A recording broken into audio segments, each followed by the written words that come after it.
Hi friends అందరికీ. ఇవాళ మా ఊర్లో వినాయకుడు నిమజ్జనం అన్నమాట. అందుకే ఈ రంగులు ప్రసాదాలు తింది. లక్కీ హాయ్ చెప్పు నాన్న.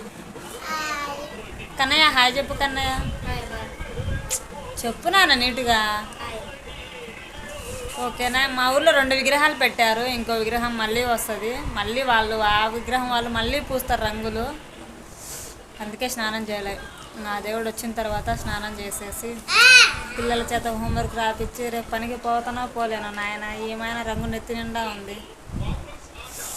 ఓకేనా. Boyfriends. మా వాళ్ళు చూడండి ఇద్దరు. వాళ్ళేమో కేసరి లెమన్ రైస్ ఇద్దరు తీసుకున్నారు. పులిహోర నాకు ఓన్లీ గుగ్గుళ్ళు పెట్టిండ్రు. అట్టుంటారు మా పిల్లలు. మా అబ్బాయి చూడు ఓన్లీ లెమన్ రైస్ మొత్తం తీసుకొని తింటున్నాడు. అట్టుంటుంది మా వాళ్ళతో.